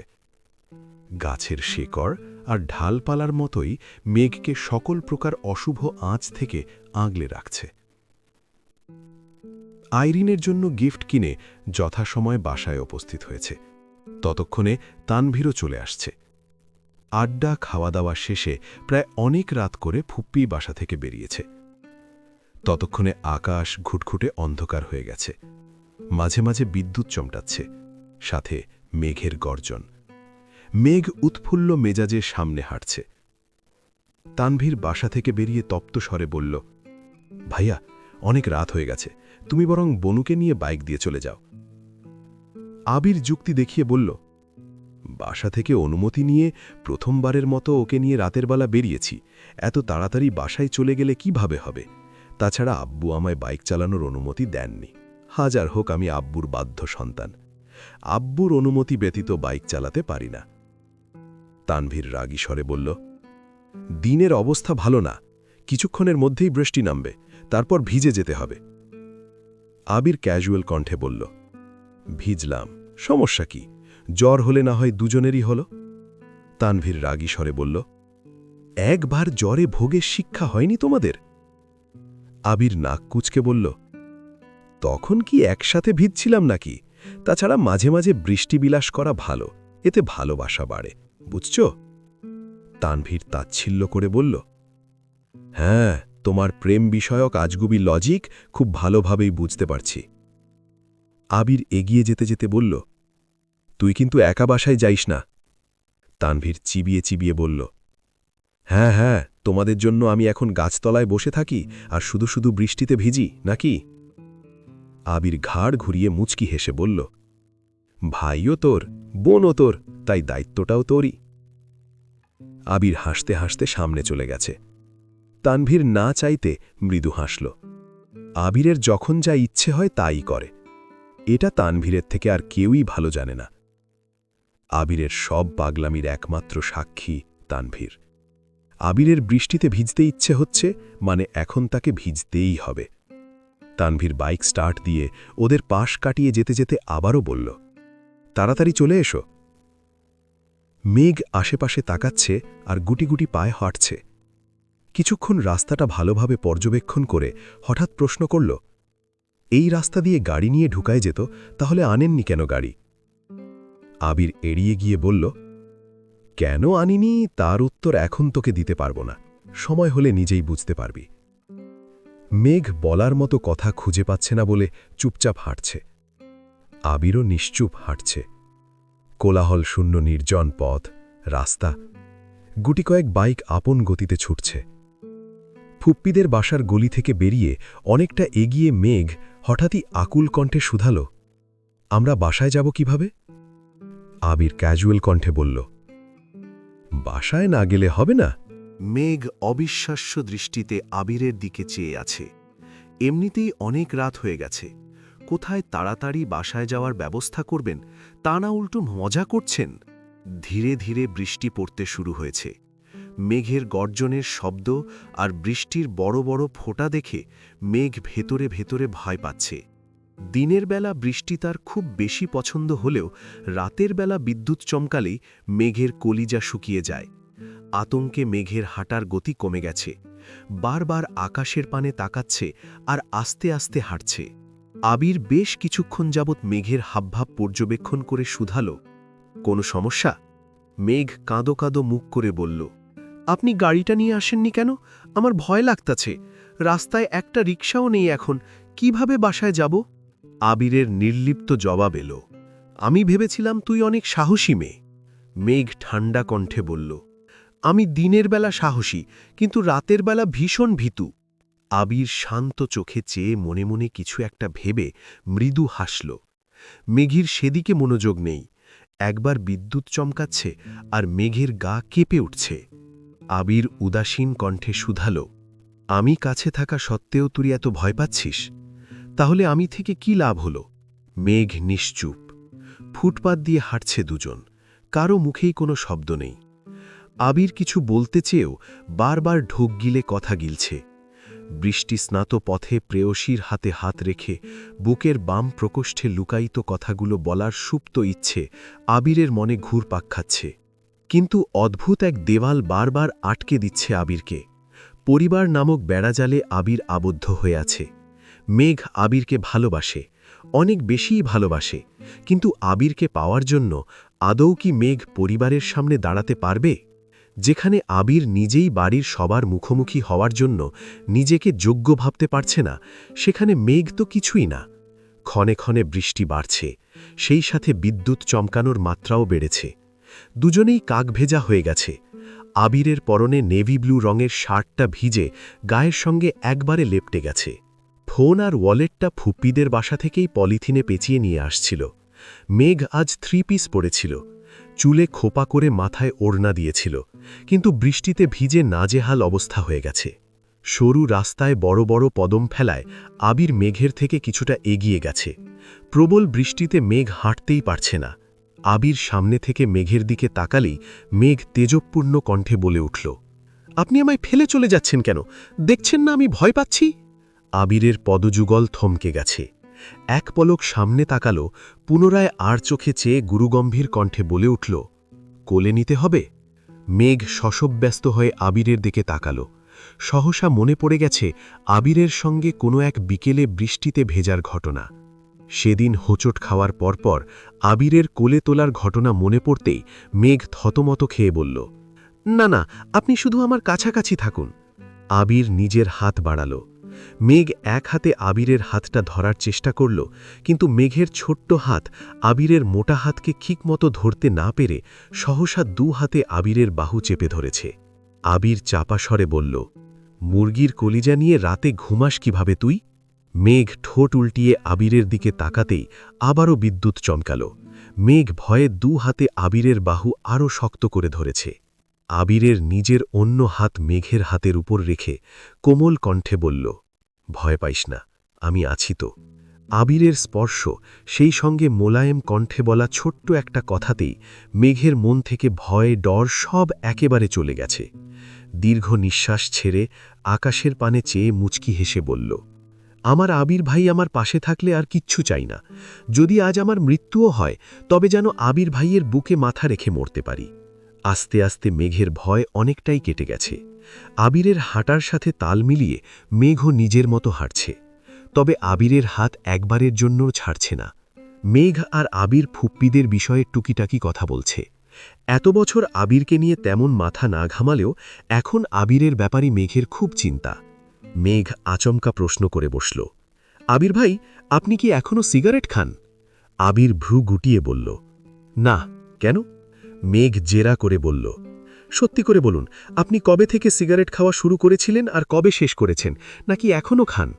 রোম্যান্টিক আবহাওয়ায় মেঘের এমন প্রশ্ন আবিরের কাঁটা গায়ে নুনের ছিটার মতো লাগছে। আবির কড়া গলায় বলল, এখন এসব প্রশ্ন করার সময়? মেঘ গাল ফুলিয়ে চোখ নামিয়ে ধীর কণ্ঠে বলল, তার মানে আপনি এখনও সিগারেট খান? আবির বিরক্ত হয়ে মেঘের দিকে তাকালো, পরপর এদিক সেদিক তাকিয়ে গম্ভীর কণ্ঠে বলে উঠল, আমি মিথ্যা কথা বলি না মেঘ। তারপরও যদি আমাকে বিশ্বাস করতে কষ্ট হয়, তাহলে আমার কিছুই বলার নেই। মেঘ হতবাক হয়ে গেছে। আবিরকে ইদানিং কিছু বললেই ছ্যাত করে ওঠে, বিশেষ করে বিশ্বাস নিয়ে কথা বললে তো উপায়ই নেই। মেঘ মনোযোগ দিয়ে কতক্ষণ আবিরকে দেখে প্রশ্ন করল, কি হয়েছে আপনার? এভাবে কথা বলছেন কেন? আবির জোর গলায় বলা শুরু করল, আমি কখনো কারো বিশ্বাস ভঙ্গ করিনি, তোর তো নয়। সিগারেট আমার নেশা না। যখন কোনো বিষয়ে খুব বেশি রেগে থাকি, দিশাবিশা পায় না, তখন একটু আটটু সিগারেট খেতাম, এটুকুই। তারপরও এত বছরে হাতে গোনা কয়েকটা সিগারেটই খেয়েছি। এসব এখন অতীত। সিগারেট ছেড়েছি বহুদিন হলো, ছোঁয়েও না পর্যন্ত। সেদিনের পর তুই কোনোদিন আমার হাতে সিগারেট দেখেছিস? রুমে পেয়েছিস? নাকি আমার গায়ে সিগারেটের গন্ধ পেয়েছিস? তবুও কেন এত অবিশ্বাস? তোর সন্দেহের তালিকায় কেন সবসময় আমার নামটাই থাকে? এখনও ওই মানুষটাকে একেবারে বিশ্বাস করা যায় না? আবির এক রাশা হতাশা নিয়ে কথাগুলো বলেছে। শেষ প্রশ্নগুলো বলার সময় আবিরের গলা কাঁপছিল। অজানা এক ক্রোধে আবির আবার দগধগে স্বরে বলল, তানভীরকে কল দিয়ে তোকে নিয়ে যেতে বলি। মেঘ আর্তনাদ করে উঠল, কেন? আবির কঠোর কণ্ঠে বলল, আর যাই হোক, আবির কখনো কাউকে জোর করবে না, অন্ততপক্ষে তাকে বিশ্বাস করতে তো নয়। আমার সত্যিই গাড়িটা নিয়ে আসা উচিত ছিল। মেঘ মায়াবী দৃষ্টিতে চেয়ে শীতল কণ্ঠে বলল, আপনি এভাবে কথা বলছেন কেন? আমি আপনাকে বিশ্বাস করি, অনেক বেশি বিশ্বাস করি। সত্যি বলছি। ভাইয়াকে কল দেবেন না প্লিজ, আমি আপনার সাথেই যাব। আবির উদাসীন কণ্ঠে বলল, যেখানে তুই আমাকে বিশ্বাস করতে পারিস না, সেখানে তোর বাবা মায়ের চোখে তো আমি মস্ত বড় অপরাধী হয়ে যাব। তোর জ্বর হলে কেউ আমার ছেড়ে কথা বলবে না।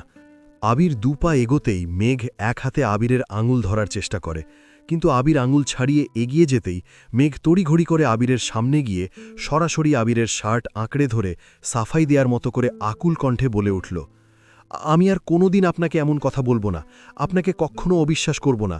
আপনি যা বলবেন, যে অবস্থাতেই বলবেন, আমি সাথে সাথে বিশ্বাস করে ফেলব। প্লিজ আপনি রাগ করবেন না, প্লিজ, আমি কানে ধরছি। এতক্ষণ আবির শক্ত থাকলেও মেঘের শেষ বাক্যে আবির তৎক্ষণাৎ মেঘের হাত চেপে ধরল। মেঘের হাত তখনও আবিরের বুকেই ছিল। সবেমাত্র কানে ধরার জন্য হাত তুলতে যাচ্ছিল, তার আগেই আবির আটকে দিয়েছে। আবিরের রাগ মুহূর্তেই দমে গেল। ভারী কণ্ঠে বলল, অতি সামান্য কারণে আবির কাউকে এত বড় শাস্তি দেবে না। মেঘ ফের বলে উঠল, আপনি রাগ করলে আমার খুব ভয় হয়। আবির অনুচিন্তন মনে শুধাল, কিসের ভয়? মেঘ বিড়বিড় করে বলল, আপনাকে হারানোর। ঝুম বৃষ্টিতে মেঘের বিড়বিড় করে বলা কথাটা আবির ঠিকমতো বুঝতে পারেনি। শিওর হতে আবির পুনরায় শুধাল, কি বললি? মেঘ কিছু না বলে আবিরের ওপর মাথা ঠেকাল। অনেকক্ষণ যাবৎ বৃষ্টিতে ভেজার কারণে মেঘের শরীর ঠান্ডা হয়ে যাচ্ছে। অকস্মাৎ ভয়ে আবিরের বুক কাঁপছে। মেঘের শরীর যদি আবার খারাপ হয়? আবির তড়িঘড়ি করে বলল, শরীর খারাপ লাগছে? মেঘ সহসা আবিরের থেকে দূরে সরে দাঁড়াল। প্রিয় মানুষের সাহচর্য পেলে মানুষ সব ভুলে যায়। মেঘের ক্ষেত্রেও তাই হয়েছে। ঘোরের মধ্যে কখন যে আবিরের বুকে মাথা রেখেছে সেটা খেয়ালই করেনি। আবির ডাকতেই মেঘের ঘোর কেটে গেছে। লজ্জায় মাথা নিচু করে সামনে এগিয়ে যাচ্ছে। আবির পিছু পিছু ডাকছে, কিন্তু মেঘ তাকাতেই পারছে না। আবির এগিয়ে গিয়ে মেঘের মাথার কিছুটা ওপরে দুহাত রাখল, যেন সরাসরি বৃষ্টির পানি মেঘের মাথায় না পড়ে। মেঘ চোখ তুলে তাকিয়ে দেখল একবার, পুনরায় লজ্জায় চোখ নামিয়ে নিল। আবির ভাই মানুষটা কেমন জানি, এই রাগ করেন, এই আবার ভালোবাসার চাদরে মুড়িয়ে নেন। ওনার মন বুঝার সাধ্য পৃথিবীর কারোর নেই। কিছুটা এগোতেই মেঘ চা খাওয়ার জন্য বায়না ধরেছে, অথচ আবির খুঁজছে মেডিকেল শপ। নিজের ইচ্ছেকে প্রাধান্য দিতে গিয়ে অসময়ে মেঘকে নিয়ে বৃষ্টিতে ভিজে এখন নিজেই টেনশন করছে। মেঘের সেদিকে খেয়াল নেই, সে নিজের মতো ঘুরছে আর চায়ের দোকান খুঁজছে। জীবনে প্রথমবার গভীর রাতে বৃষ্টিতে ভিজছে। মেঘের মন এমনিতেই খুব উতলা হয়ে আছে, তার ওপর সাথে আবির ভাই। বাসার সব চিন্তা ভুলে বৃষ্টি উপভোগ করছে আর আবিরের সঙ্গে খুনসুটিতে মেতে আছে। অবশেষে একটা চায়ের দোকানে মেঘকে বসিয়ে আবির পকেট থেকে ফোন আর ওয়ালেট বের করছে। ওপরে টিনের চালে টুপটাপ বৃষ্টির ফোঁটা পড়ছে।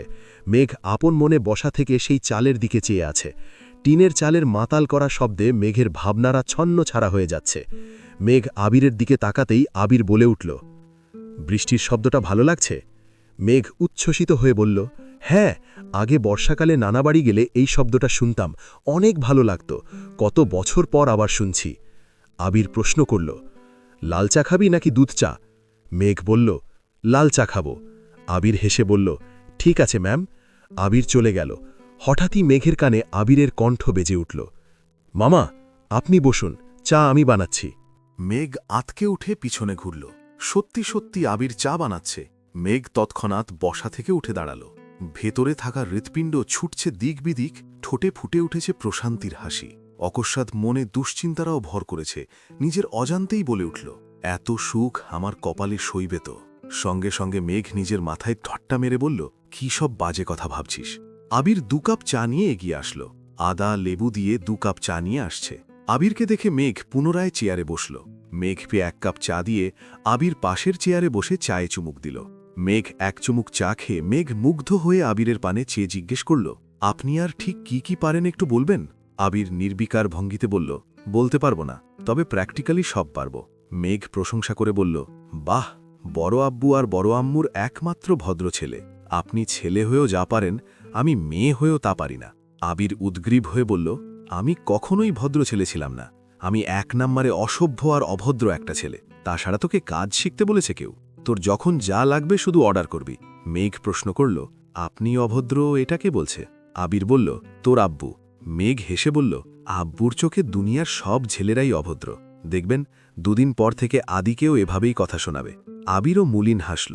নিষ্ঠুর এই পৃথিবীতে সবার প্রিয় হয়ে ওঠা কারো পক্ষেই সম্ভব না। তবে আবিরের প্রচেষ্টা শুধুমাত্র নিজেকে প্রমাণ করা। আবির অভদ্র নয়, তবে অসভ্য তো বটেই। মেঘকে কাছে পেলে আরও বেশি অসভ্য হয়ে যায়। এজন্য মেঘের দিকে ঠিকমতো তাকাচ্ছেই না। আবির ফোন চেক করতেই দেখল মোট 17টা কল আসছে। বাসা থেকে 8টা কল আসছে। তানভীরও 4-5 বার কল দিয়েছে, ফুপ্পি, রাকিব ও কয়েকবার কল দিয়েছে।